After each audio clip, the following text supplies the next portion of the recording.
Boa noite, estamos começando mais um programa Contestando pela TV Brasil Central e também pela TV Assembleia Legislativa.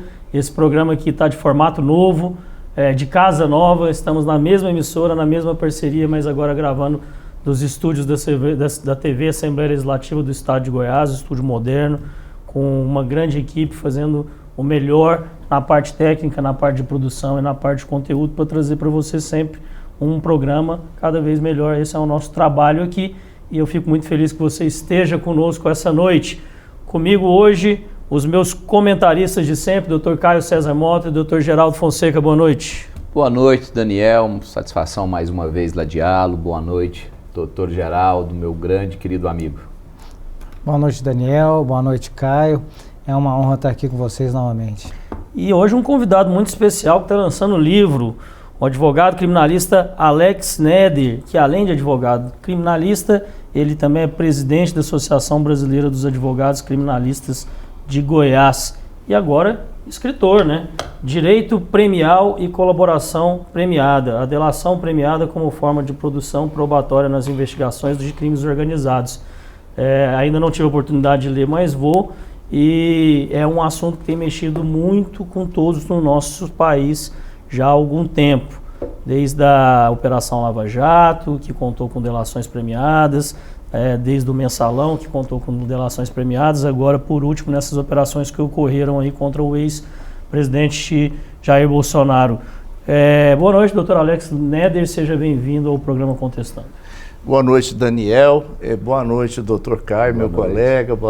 Boa noite, doutor Geraldo, meu colega. Olha, é uma satisfação imensa estar aqui com vocês nesse programa que promete muito, Contestando, TV Brasil Central e TV Assembleia Legislativa. É uma grande oportunidade do Legislativo se comunicar com a sociedade, trazendo os assuntos da atualidade. Para mim é uma honra estar aqui com vocês. Pois vamos começar falando um pouco sobre a sua carreira, doutor Alex Neder. Eu fiz uma brincadeira com o senhor antes do programa, falei, o advogado criminalista é aquele que sempre dorme ao lado do telefone, né? Sim. Nunca sabe que hora que vai ser acionado. É quase é como a vida de médico, a vida do advogado criminalista. Conta pra gente o porquê da escolha do direito penal, do direito criminal. E também eu reconheço que a gente, quando conversa com advogados que atuam nessa área, dizem que é uma paixão mesmo, né? É verdade. Meu pai foi advogado e foi promotor de justiça, e um promotor muito atuante aqui no estado de Goiás, no Tribunal do Júri. A minha mãe também é advogada, depois serventuária do Poder Judiciário. Também fui serventuário do Poder Judiciário quanto jovem, estudante de Direito na PUC, né? Hoje PUC Goiás, antes a Universidade Católica. E a paixão pelo direito, ela veio muito pela atuação da minha família, dos meus pais. O meu pai inspirou muitas pessoas, dentre elas que eu tenho muito orgulho, Dr. João Neder, que foi um grande promotor do Tribunal do Júri. E aí nós começamos a advogar juntos, a família toda, e aí eu nunca mais parei. Depois veio os cursos, né? Veio a docência também, academia e aquela coisa toda, 35 anos de direito. E depois dos 35 anos de direito, Daniel, até hoje eu atendo o celular em todos os momentos que eu posso.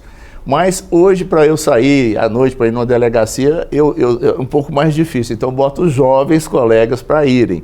Mas estou sempre assistindo as pessoas. Todos os clientes merecem toda a atenção nossa do escritório. Que bom, eu sou da época da PUC Goiás, o doutor Caio César da época da Universidade Católica de Goiás. Boa noite, doutor Caio, fala pra gente um pouco sobre o doutor Alex Neder. Brincadeira, nós dois nós entramos na Universidade Católica de Goiás e no metade do nosso curso ela se tornou PUC Goiás depois, né? A gente se formou como, ou seja, em 2018, em 2008 ela se tornou em 2010 PUC Goiás. Então a gente ainda se formou na Universidade Católica de Goiás. Egresso da Universidade Católica. Exatamente, né? Famosa UCG. Tenho como honra, já falei isso inúmeras vezes, ter sido contemporâneo do Daniel aqui na época de acadêmico de direito, né, Daniel? Doutor Paulo Neder, sem dúvida nenhuma. Alex Neder, perdão. Obrigado pela correção, doutor Alex Neder, sem dúvida nenhuma. Uma das grandes autoridades do direito criminal. E eu confesso, tenho pouquíssima familiaridade e aqui me sinto representado na qualidade de debatedor pelo doutor Geraldo Fonseca. Doutor Geraldo Fonseca, que faz a parte de assessoria de um desembargador notável pelo nosso estado. Então, Acho que ele terá muito mais habilidade também nesse assunto. Digo também porque em muitos outros, viu, doutor Alex Neder? Com certeza nós estamos aqui para discutir e aprendermos juntos, viu? Porque a gente está sempre aprendendo. O desembargador, aquele assessor, doutor Fábio Cristóvão, filho do desembargador João Batista, todas as pessoas conhecidas por mim, desde o período que eu fui serventuário da Justiça, meus pais trabalharam ali na Justiça como promotor e advogados também. É um pessoal fantástico, viu? A família é exemplar. Minha história não divorcia muito da sua, não. Eu também tenho muitas raízes no direito e cresci num ambiente totalmente ligado ao aspecto, à parte jurídica, à ciência do direito. Tenho como uma grande referência meu pai, que é advogado, um grande processualista, e tenho 3 irmãos advogados, sou o caçula dos 3. Então, lá em casa, o tema da mesa sempre foi o direito. É a família jurídica, igual em casa. Isso é muito bom. E eu sou egresso da UCG também. Também. Também. O senhor um pouco antes da gente. Não, depois, uns 2 anos depois. Então, nós 4 tem algo em comum importante, eu tô brincando, Formamos na Católica. É porque eu sou mais velho, eu tô brincando. Mas eu nunca me desliguei da Católica. Hoje eu estou lá como coordenador do curso de especialização, né, em Direito, Negócio e Operações Imobiliárias. Curso esse que tive o privilégio de receber o Dr. Geraldo Fonseca como professor dos crimes praticados no mercado imobiliário, ele e o doutor Luiz Cláudio Veiga Braga, né? E aqui, mais uma vez, meus agradecimentos, viu? Que meu bom, amigo.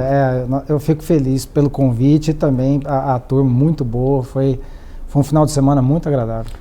Doutor Alex Neder, vamos falar um pouquinho então sobre o livro que você está lançando, Direito Premial e Colaboração Premiada. Eu estou vendo uma foto aqui em cima, é no Brasil esse júri? Não, aqui? esse é de um julgamento em inglês. Pedi para o Elvis ir para a câmera ali para dar um... É uma ilustração da capa para poder falar sobre um caso que ocorreu há muitos anos atrás de um suposto traidor da colônia britânica. Um julgamento célebre.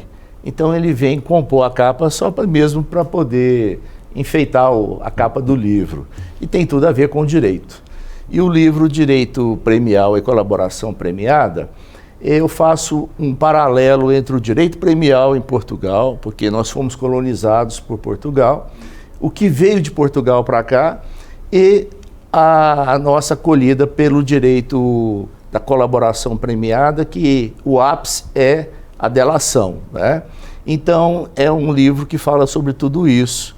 E tem uma série de coisas importantes aí que fazem parte da atualidade. Estamos aqui para a gente conversar sobre isso. Eu vou começar então pedindo para o senhor falar para a gente sobre as similaridades ou as diferenças que existem entre esses 2 institutos, um do direito português, outro do direito brasileiro. O direito português que inspirou muito, obviamente, o nosso direito, e que inclusive é considerado um dos mais bem polidos, digamos assim, do mundo, né? Nós temos universidades muito famosas de direito, né, em Portugal, então queria que o senhor falasse um pouco sobre isso. Bom, eu fiz meu mestrado em Portugal e justamente em razão do estudo que eu vinha fazendo desde 2015 com relação à colaboração premiada, eu encontrei no direito premial várias similitudes com o nosso instituto. O que é o direito premial? Várias leis em Portugal, lá não tem, vamos dizer assim, o direito premial ele não está só num local, ele está em leis esparsas, algumas coisas no Código Penal e algumas coisas em artigos vamos dizer, de professores, catedráticos, que têm opinião contra e a favor. O que é o direito premial? Lá a lei ela segura uma redução de pena para aquela pessoa que confessa o crime, como acontece aqui. E para a pessoa que faz uma colaboração premiada sem acordo, porque em Portugal eles não aceitam o acordo. No Brasil nós temos a figura do acordo, né? Então a diferença é que não há o acordo, no mais é tudo muito parecido.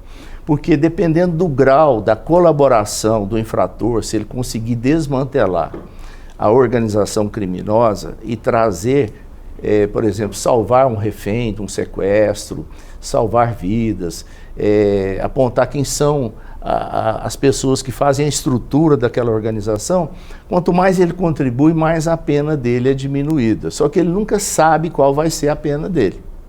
Fica muito a critério do juiz, mas o juiz também tem que fundamentar a decisão. E a colaboração premiada feita em Portugal, como aqui hoje, é preciso passar pelo contraditório. É preciso ter uma instrução, aonde aquela pessoa que colabora, ele tem que provar tudo aquilo que ele está dizendo. E é visto lá com muita desconfiança os colaboradores, porque o direito português, ele é muito conservador. Hoje a sociedade está dividida, uns são a favor de que haja o acordo do Estado, para que o Estado assuma uma predominância maior no acordo da colaboração premiada e que fique mais certo o que está sendo ajustado ali, né? É um incentivo maior para haver uma colaboração de, às vezes, uma pessoa que tenha ao que contribuir. Porque Portugal hoje enfrenta problemas de ordem muito sérias, para começar com o tráfico humano, o tráfico de droga, o tráfico de armas, a lavagem de capitais, né? E o terrorismo na Europa. Então, são crimes de grande complexidade e gravidade. Mas Portugal, por ser um país pequeno, muitos dessas organizações, eles passam por Portugal. Mas Portugal está tendo as consequências disso. Até, né, no livro eu fiz uma adaptação, o PCC, que hoje é uma das organizações criminosas mais poderosas, não do Brasil, mas no mundo, ela já disputa o terreno das drogas com os cartéis mexicanos em Portugal. Interessante.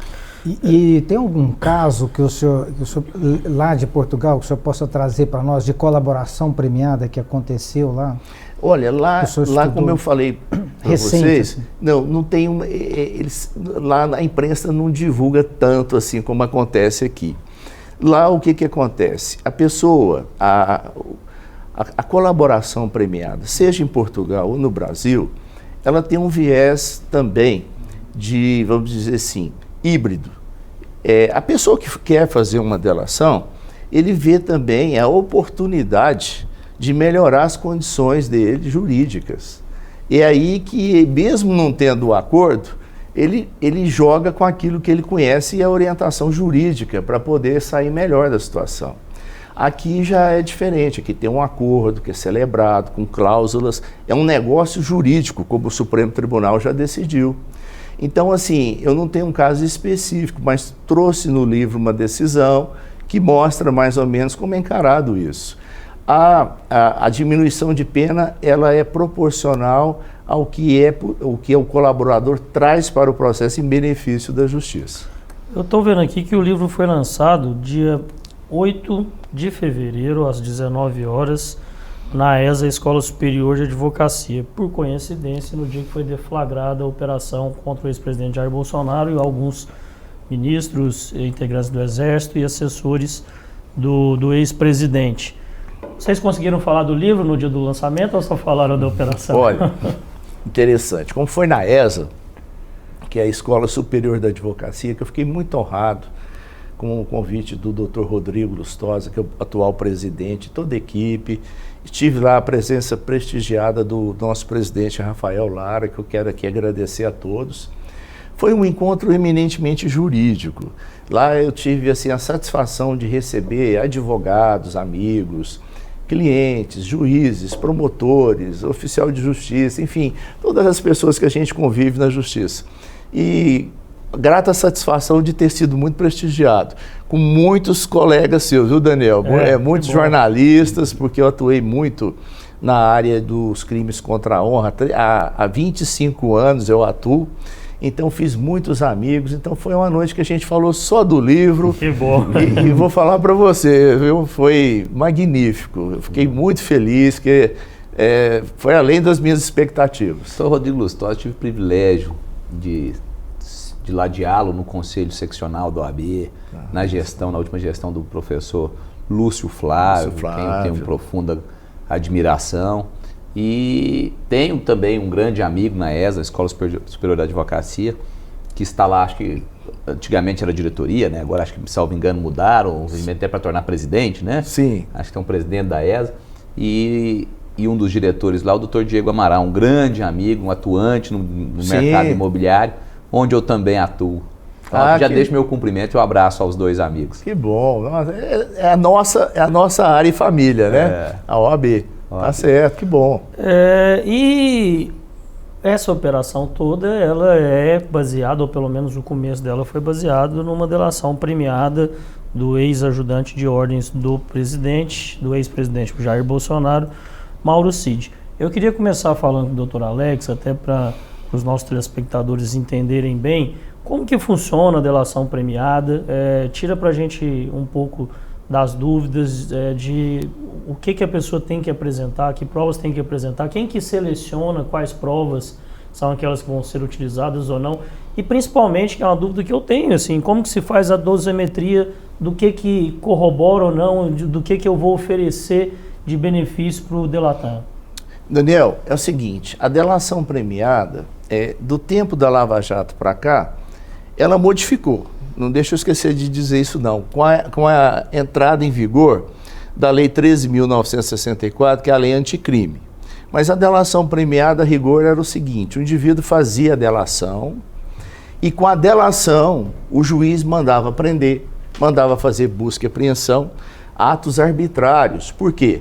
Porque hoje a delação é vista assim, o STJ deu uma decisão do ministro Rogério Schetti, inclusive é um grande juiz, um garantista, e ele, no voto, né, um voto fabuloso, ele mostrou que somente a delação, você não podia tomar atitudes invasivas, juridicamente falando, sem que essa delação fosse comprovada em instrução. E isso sedimentou a jurisprudência do STJ e também do Supremo Tribunal Federal. E depois o Supremo também, principalmente que é um tribunal constitucional, ele entende o quê? Que é preciso que haja uma instrução, que tudo aquilo que o delator disse na delação, ele tem que trazer provas. E essas provas têm que ser dirimidas em instrução criminal, com contraditório, com a ampla defesa dentro dos parâmetros do devido processo legal. Então, essas decisões vieram hoje a compor a Lei 13.964, que é o pacote anticrime, que nós estávamos falando agora há pouco, que o ex-ministro da Justiça, Sérgio Moro, tinha um desenho um tanto diferente e houve ali a participação de ministros, de outros juristas, e aí veio o juiz de garantias, né, que ficou muito tempo suspenso e agora já vai ser implantado, que é uma conquista para a democracia, e veio também a necessidade de que a delação premiada ela seja muito bem dirimida em instrução judicial e comprovado todos aqueles termos do delator. E o delator também, se mentir, se tentar incriminar alguém, se prejudicar alguém, ele responde por isso. Então é um ato de muita responsabilidade e ele é tratado hoje como um meio de prova. Tem a delação? Tá, ela não serve mais para prender as pessoas, ela não serve mais para denunciar. É preciso que ela traga todo um manancial de prova passado na instrução judicial para que aí o juiz possa, através do Ministério Público, fazê-lo. Na delação do Cid, que você perguntou, Daniel, eu não conheço bem o processo, mas veja bem como são as coisas. Ele fez uma delação, ele estava preso. Logo após a delação, ele saiu. Aquilo que foi criticado na Operação Lava Jato, infelizmente, parece repetir no Tribunal da mais alta Corte de Justiça. Porque foi só após a delação que saiu. Então, assim, é uma crítica, né, que nós fazemos, porque o correto do processo da delação premiada, ela não pode ter nenhuma pressão, ela não pode ter nenhuma coação, o indivíduo não pode ser preso para delatar, e o indivíduo não deve ficar preso até que delate. Então, esses pontos são muito importantes.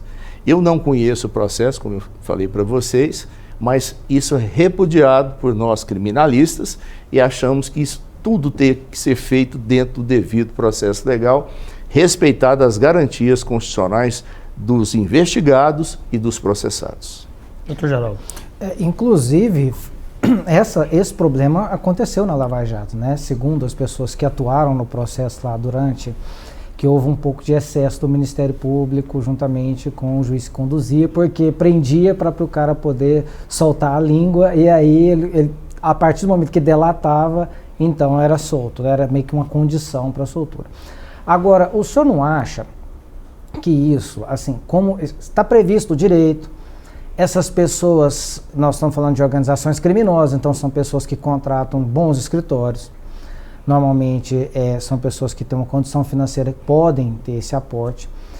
Ainda assim, eu já vi também a Defensoria Pública do Estado de Goiás, que depois que eles deixaram de ser meros assistentes judiciários, né, que saíam passavam no concurso de uma secretaria e era transferido para fazer assistência judiciária gratuita de pessoas e tal, acho que até por vocação, porque o salário não era lá essas coisas, eu sou dessa época, mas a Defensoria, depois que ela se instalou como órgão mesmo, então, hoje são funcionários de carreira, né, com excelentes salários, tudo. Então, assim, eu vejo as peças que vêm da Defensoria com muita qualidade. Sim, muita qualidade, muito bem feitas. Então, essas pessoas, sejam da Defensoria Pública, seja por grandes escritórios, eles não são orientados, porque, assim, uma pessoa, ela é presa.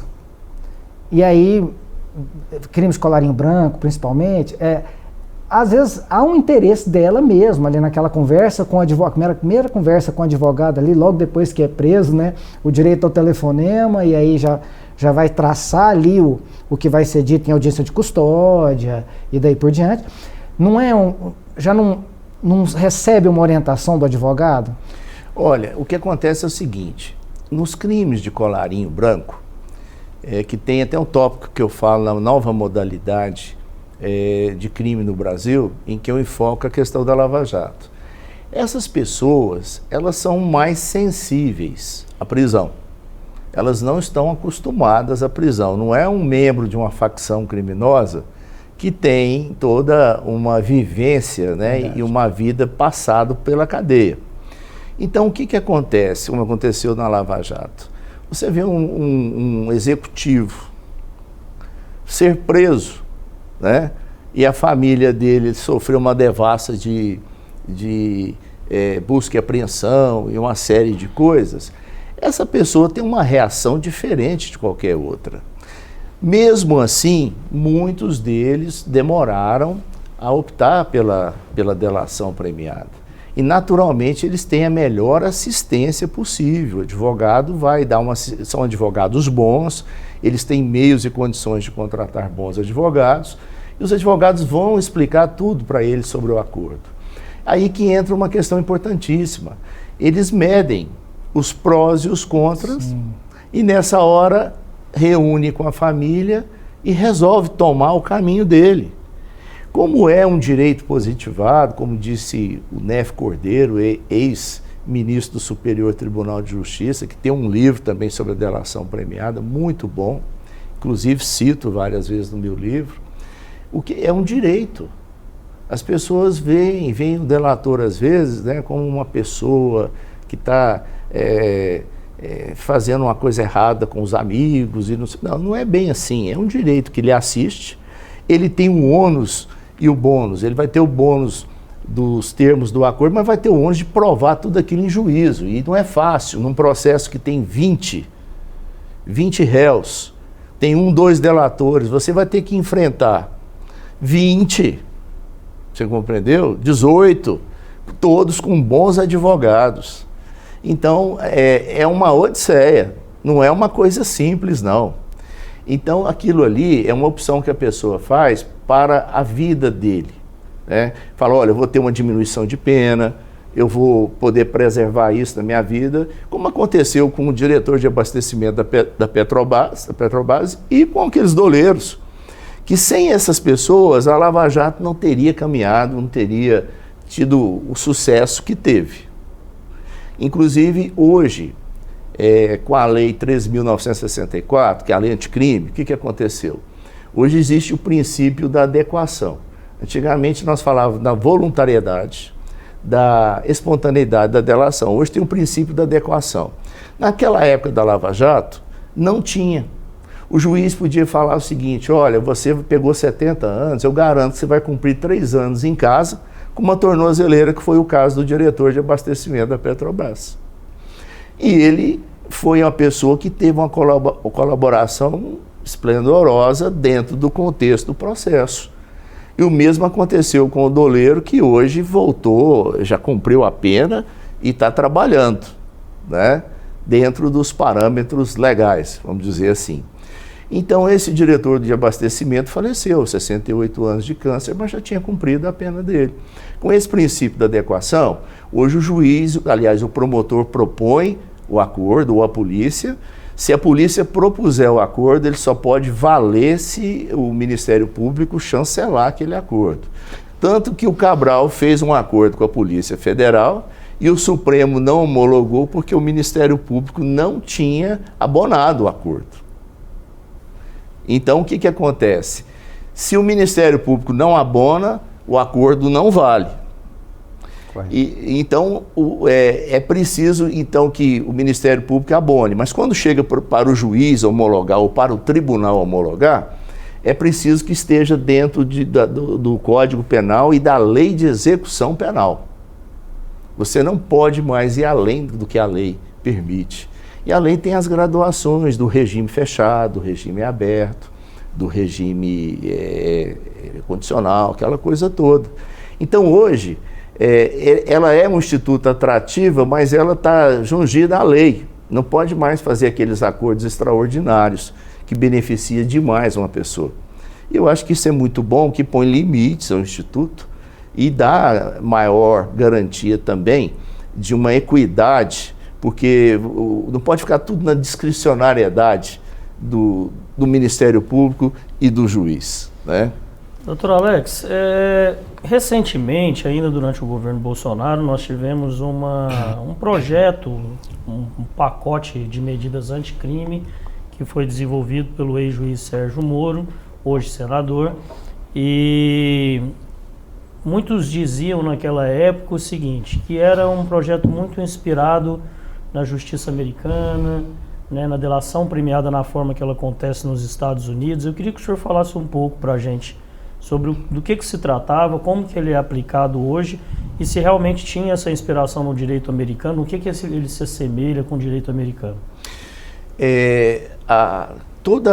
O trabalho do ex-juiz Sérgio Moro, e inclusive com muito respeito, acho um trabalho notável, acho que ele teve vamos dizer assim, uma coragem muito grande, né, de enfrentar o poderio econômico, financeiro, político, daquela situação que ele teve. E ele gosta do Instituto da Delação Premiada, só que ele tem um viés muito forte para o lado dos Estados Unidos. E nos Estados Unidos a coisa funciona de uma outra forma. Lá o promotor é eleito e ele tem que mostrar serviço. E ele quer, quando acontece um crime, ele propõe um acordo duro. Acordo duro. Ele não quer fazer um acordo mais ou menos. Ele quer continuar mantendo o eleitorado dele. Então, o que acontece? Nem sempre a pessoa está bem assistida por um bom advogado. O advogado não quer enfrentar aquele promotor naquelas circunstâncias de um crime difícil. E muitas vezes cede. E muitas vezes tem pessoas até que dizem que é inocente, mas tem todo um contexto em volta dele, que o advogado fala, não, faz o acordo. Se sente pressionado. Se sente pressionado. Então, assim, para a justiça americana é mais fácil fazer o acordo. Então, muitas pessoas ali podiam ter um acordo melhor, ou os advogados enfrentarem o julgamento e até tentar provar a inocência, do que fazer um acordo e um cara ficar 20 anos preso. Então, tem essas discrepâncias. Então, na Lava Jato, o juiz Sérgio Moro, ele sempre fixou muito essa questão da delação premiada, e ele sempre, acho, assim, da forma com que a gente observa, que a gente lia, acompanhava, ele privilegia muito esse modelo estadunidense que não é o nosso. E eu acho que ele queria, no pacote anticrime, que evoluísse para esse tipo de direito, né? Doutor Alex, você falando de outros países, a gente sabe que as realidades são distintas e, claro, as ferramentas merecem justos afinos para que elas sejam melhores adequadas às realidades culturais, à natureza dos crimes e até ao perfil, eventualmente, dos delatores. Nós temos um exemplo que chama muita atenção de todo mundo, que é o de El Salvador. El Salvador, depois do presidente Nayib Bukele, ele conseguiu reduzir de forma absurda os índices de criminalidade. Todo mundo sabe que El Salvador era marcado pelas mortes violentas, pelo tráfico e por outras razões. Assim, a gente tinha uma criminalidade instaurada muito grande. Inclusive, tem aprovação de 90% do eleitorado. Dos modelos que a gente tem, o que a gente poderia adotar de exemplo? Inclusive, há uma conversa, um vídeo onde ele fala: eu me apresentei ao presidente da República, sei que o nosso modelo não deveria ser implantado porque há algumas diferenças, mas claro que o exemplo deve ser observado. E ele ainda faz essa crítica ao governo do atual presidente, dizendo: olha, nós não estamos dizendo que o que fez aqui deveria ser absolutamente repetido no Brasil, mas há alguns exemplos que poderiam ser aplicados. O que a gente poderia atribuir essa redução drástica nos números e o que a gente poderia dizer que, olha, no Brasil poderia fazer sentido? Caio, você mexeu num ponto nevrálgico. Primeira coisa, eu discordo dessas medidas muitas vezes violentas que governantes adotam no sistema prisional para mostrar aqui fora uma imagem que não corresponde à realidade. Por quê? Não existe um sistema prisional, em poucos lugares do mundo, né, tem, mas aqui, por exemplo, no Brasil, em El Salvador, por serem países do terceiro mundo, o que acontece? Lá há uma forma de você sufocar a população carcerária e imprimir um regime, você compreendeu? Em que as pessoas não têm como evoluir, mas também ficam presas num compartimento estanque. Então isso não é uma forma de ressocialização, essa não é uma forma de você transformar o homem para trazer ele de volta para a sociedade. Essa é uma forma do governante aplacar o sistema prisional de uma forma que ele aparentemente está sendo reformado, modernizado, mas não, o indivíduo não evolui se ele ficar preso dentro de um compartimento estanque, onde ele não trabalha, onde ele não estuda, onde ele não tem contato com a família, onde ele não produz, onde ele não tem um elemento transformador. E antes das prisões, os governantes deviam tratar das causas que fazem essas pessoas chegarem lá, que é o desemprego, né? Que é a má distribuição de renda, que é a falta de oportunidade de emprego, que é a falta de educação, né? Que hoje nós temos mais escolas particulares, que todo ano aumenta não sei quantos %, não sei da onde, e nós cada vez temos menos escolas públicas para ter acesso à população, que é a grande maioria. Então eu não acredito nessas transformações milagrosas, porque se você entrar dentro de um presídio desse, você vai ver uma repressão que é da Idade Média. Lá parece-me que em 100 e poucos dias, que 110, houveram 40 mil prisões. Há um número, assim, enorme de encarceramento. Acho que é um dos maiores índices do mundo também. Sim. Agora, é uma discussão muito sensível, e eu vejo uma preocupação por parte de muitos, na questão da ressocialização, na questão da reintegração à sociedade e a todos esses aspectos. Claro, eu entendo a importância da gente abordar todos esses temas e dar a necessária atenção e dignidade aos que praticaram eventuais ilícitos, e alguns desses ilícitos da maior gravidade, e vários deles de maneiras corriqueiras, recorrentes, né? Tem pessoas que são recalcitrantes no mesmo crime, na mesma prática delitiva. A exemplo, o tráfico de drogas. É difícil você ver alguém que consiga romper. É muito difícil a gente encontrar essas realidades. Mas a partir do momento que a gente foca o cerne da discussão na reinserção desse criminoso, sem pensar nas consequências que ele traz para a sociedade, não é uma forma também da gente privilegiar a prática delitiva? Sim, eu venho combatendo a questão da ausência de ressocialização. Eu tenho trabalhos publicados nesse sentido desde 2012, quer dizer, praticamente 21 anos. E o que acontece? Os governantes não se importam com o sistema prisional no aspecto de melhorar ele, de ser ali um instrumento de transformação do cidadão. Porque cadeia não rende voto. Esse é um grande ponto. Quando o indivíduo vai condenado, ele perde muitas coisas, dentre eles o direito de votar. Se ele tivesse direito de votar, você ia ver como é que as coisas melhorariam. Isso não é demagogia, não. Eu concordo. Então, o que acontece? O sistema prisional é esquecido.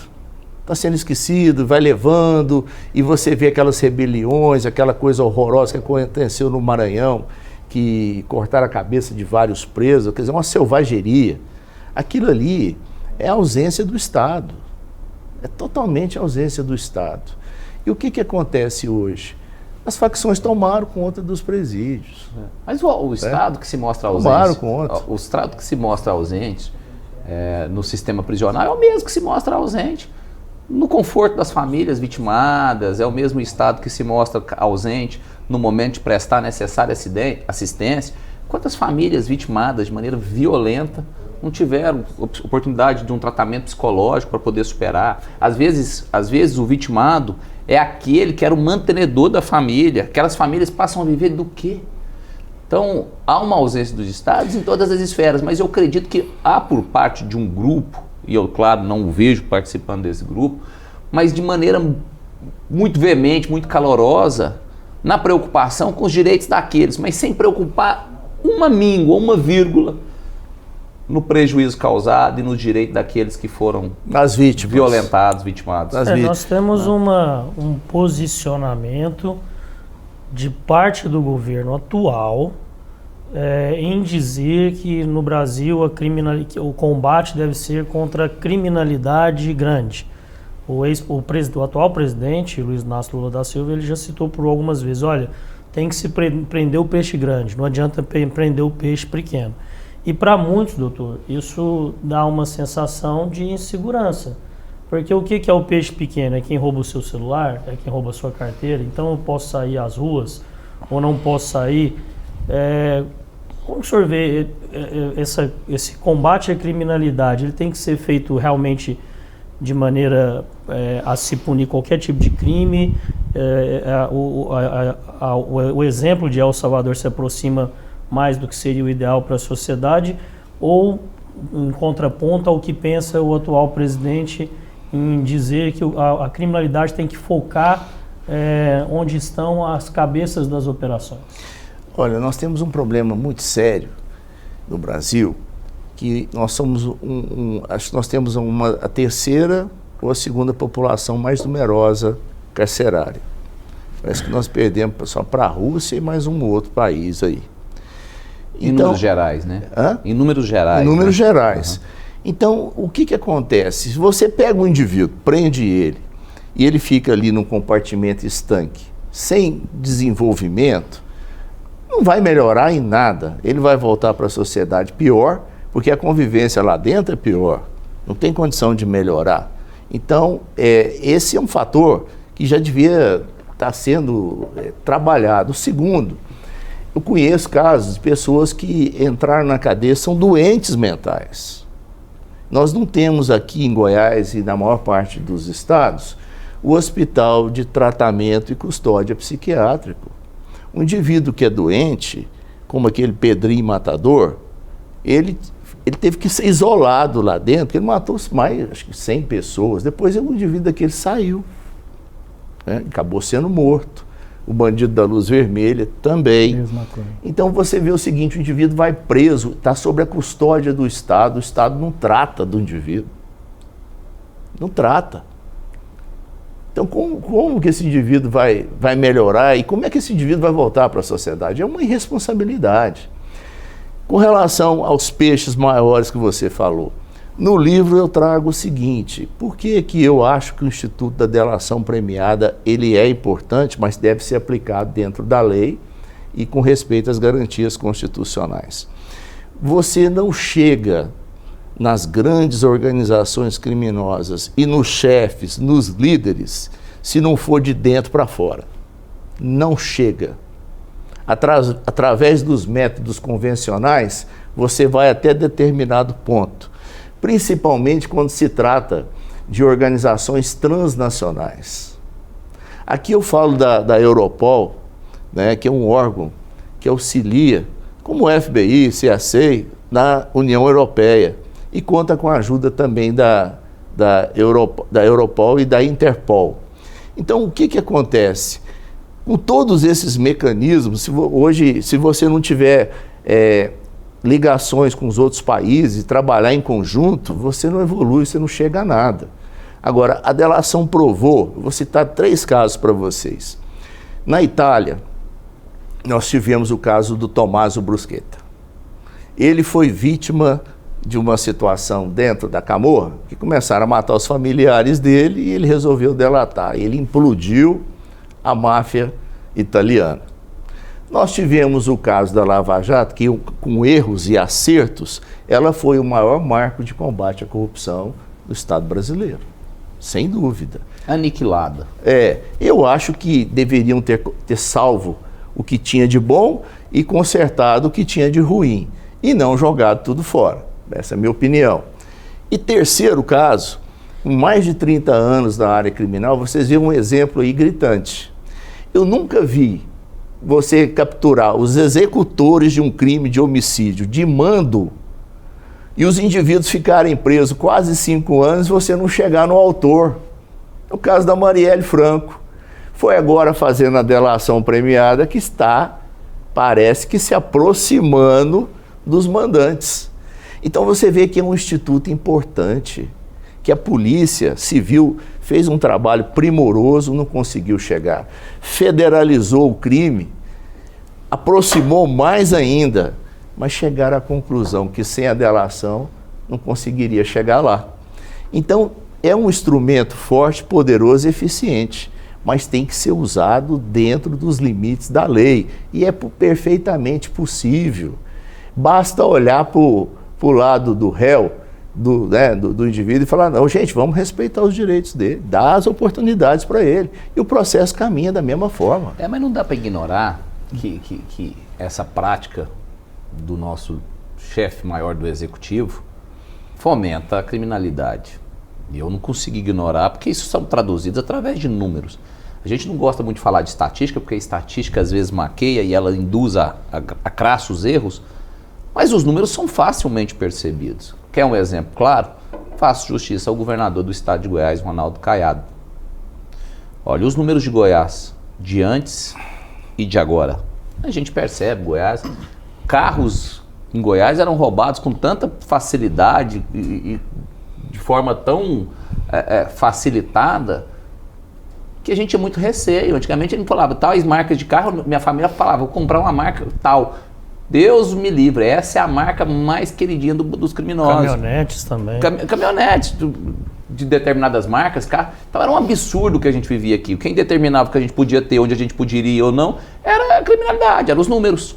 A gente era conduzido a andar num certo desconforto e guiado por algumas questões ligadas aos números da criminalidade. Então, inclusive, acho, Daniel, que a gente vai ter um problema grave, eu apostaria, em nível nacional, em âmbito nacional, uma potencialização desses números, porque nós estamos perdendo investimento em uma área problemática, historicamente problemática, que é a área de segurança pública.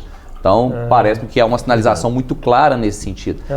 É até interessante que eu busquei aqui para a gente poder dar os dados, né, a estatística.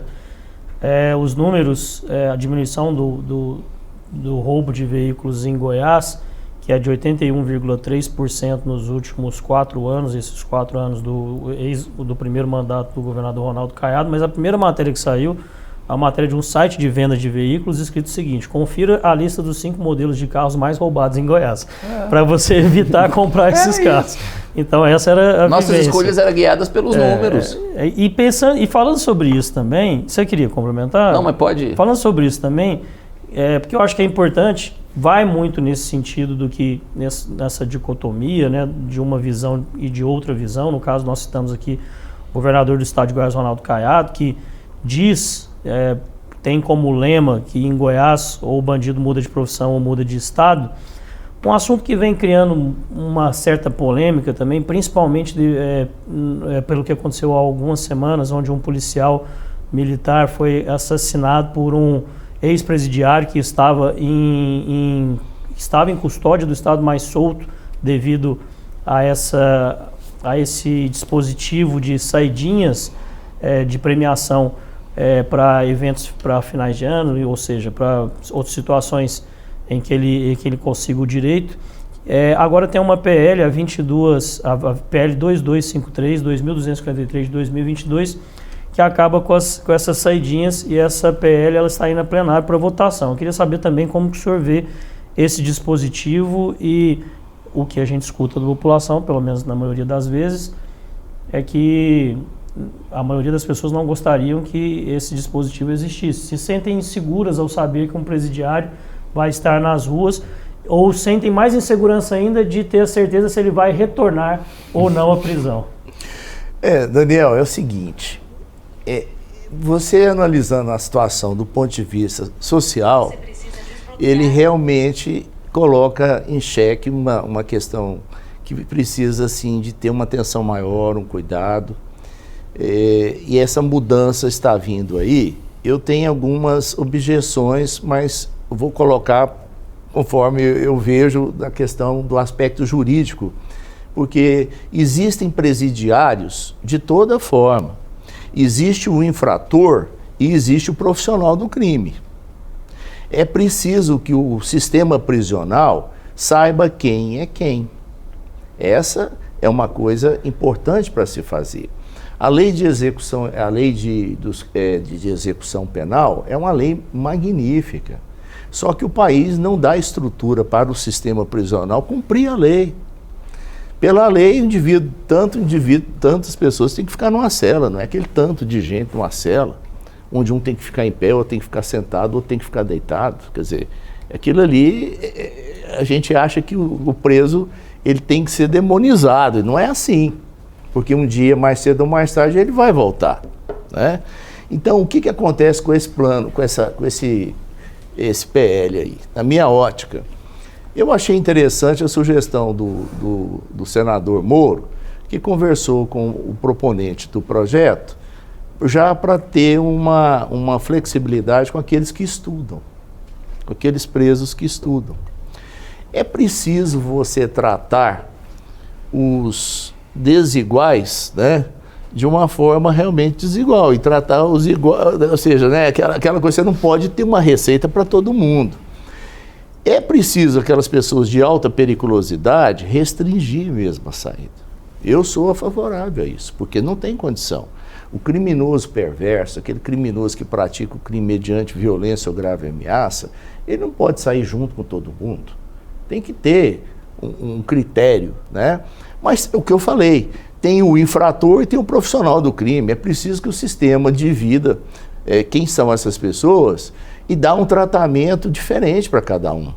Não é tratar todo mundo do mesmo jeito e colocar uma receita de bolo. Eu vejo que esse projeto ele é um tanto quanto eleitoreiro.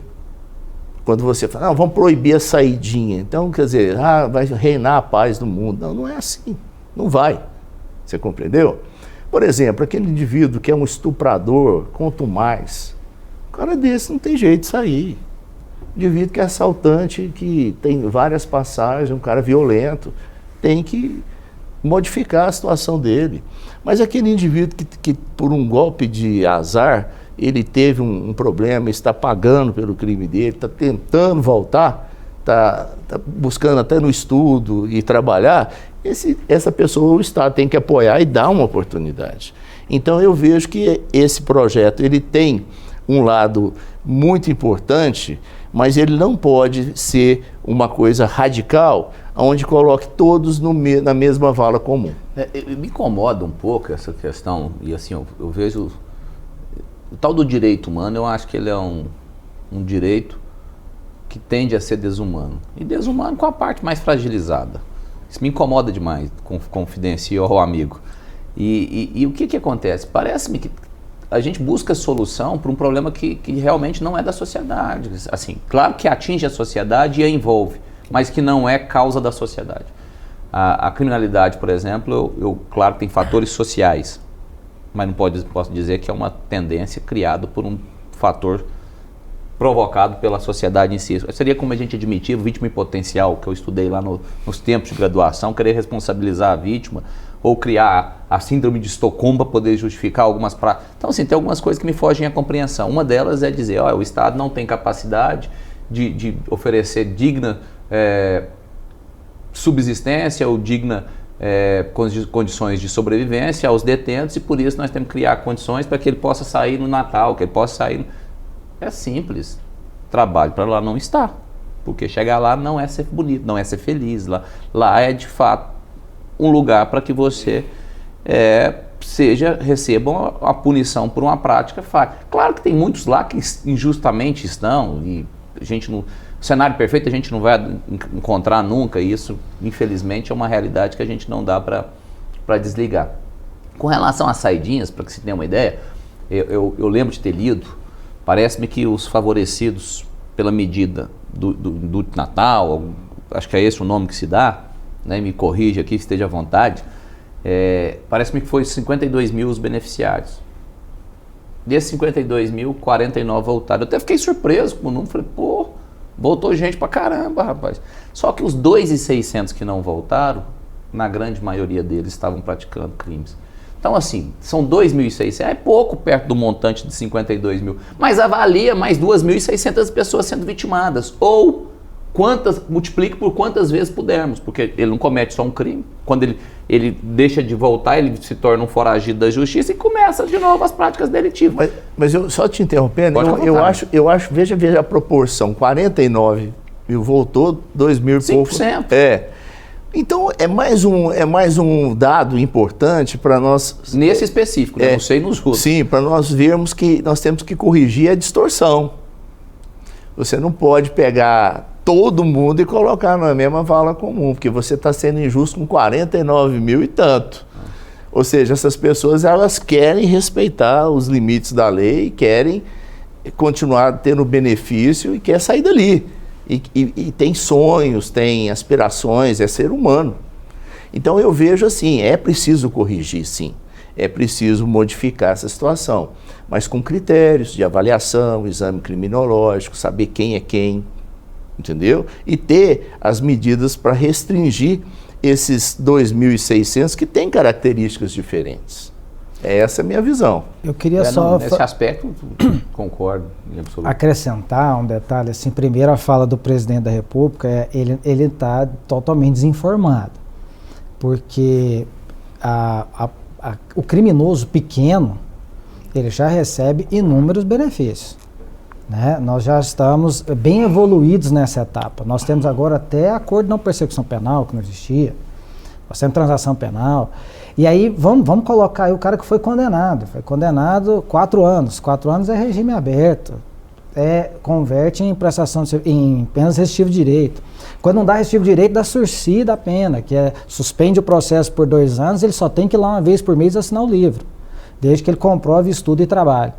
Então, assim, regime semiaberto. Semiaberto no estado de Goiás é totalmente harmonizado, é tornozeleira eletrônica.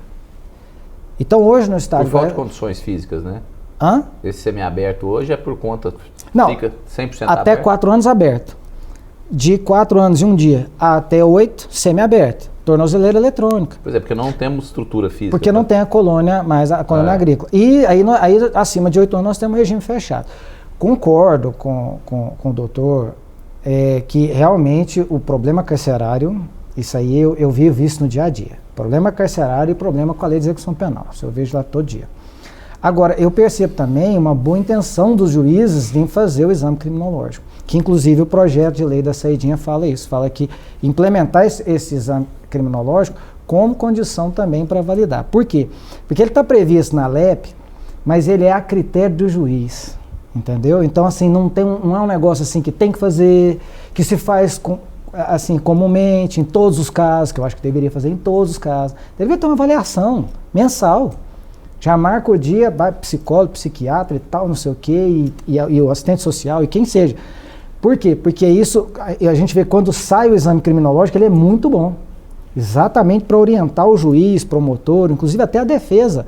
Porque se sai o exame criminológico dizendo, não, ele está apto a sair, como é que o promotor fica e o juiz fica? Quer dizer, não tem como segurar aquele cara mais.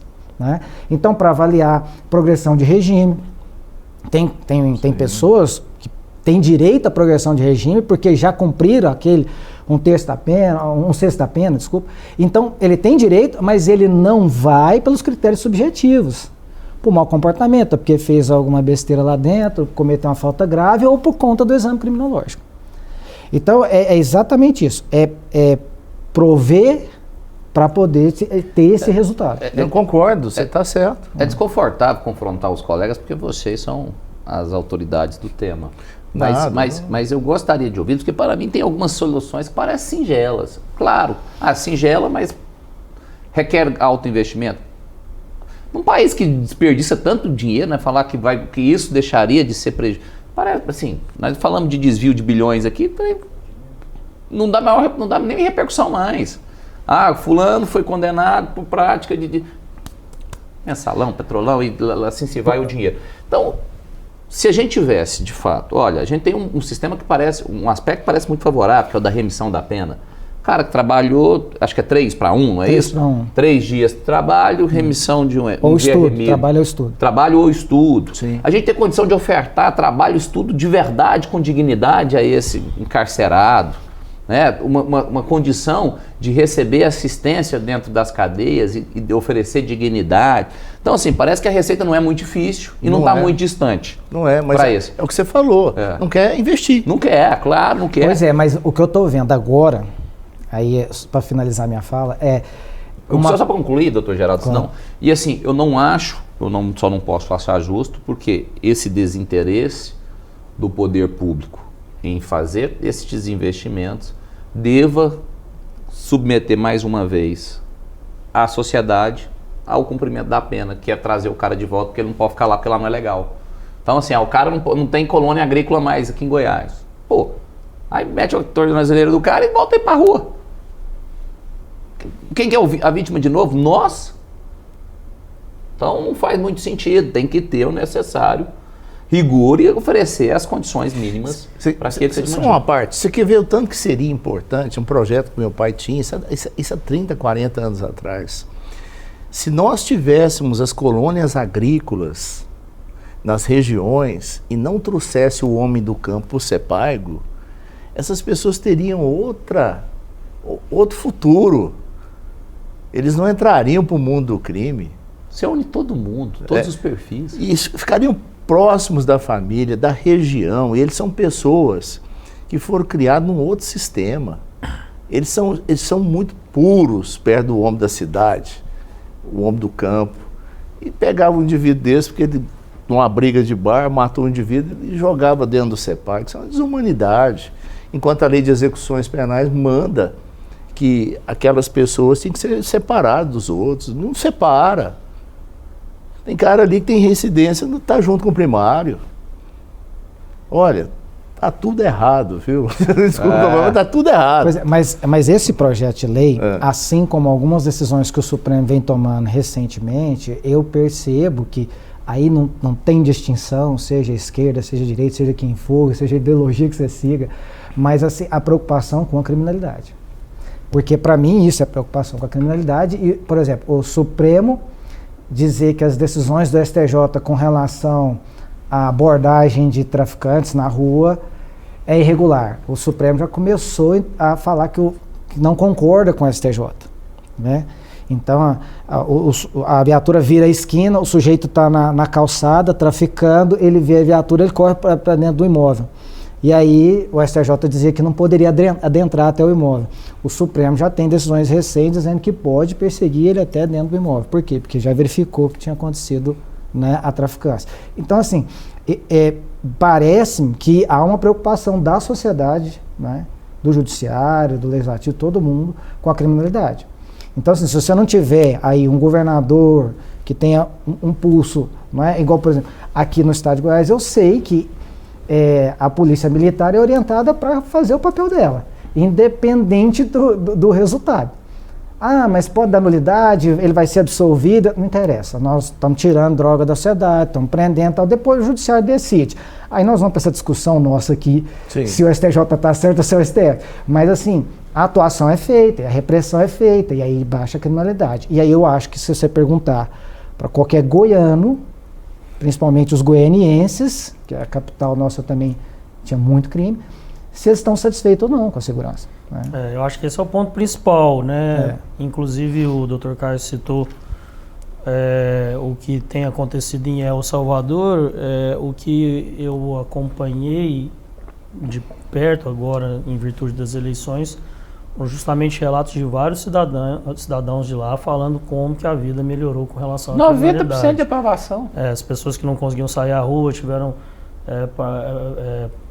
familiares assassinados, citando que hoje consegue ter um trabalho, consegue ter segurança que não vai ser assaltado em casa. Então, nesse aspecto, esse bem-estar eu acho que é o mais importante. De contenção, ele é positivo, né? Mas é aquela história, é uma bomba relógio, entendeu? Está ali, está contido, até quando? Eu acho que precisa trabalhar de forma geral. Eu acho que precisa dar a essas pessoas lá as condições de melhorar e dar às pessoas aqui de fora as condições de não ter que ir para lá. Esse é o estado perfeito, né? Quando a gente vê países desenvolvidos como a Suécia está há muito num trabalho desativando as prisões. Eu vi. E a Polônia queria alugar as prisões, eles recusaram. Quer dizer, não quero mais povo aqui, né? Nós estamos conseguindo tirar os nossos daqui, eu vou trazer o de vocês. Então, a gente precisa se mirar em países desenvolvidos, onde a educação ela é maciça, é forte. É ela que é o maior instrumento de transformação. Mas a educação é um processo. Hoje nós temos um clamor.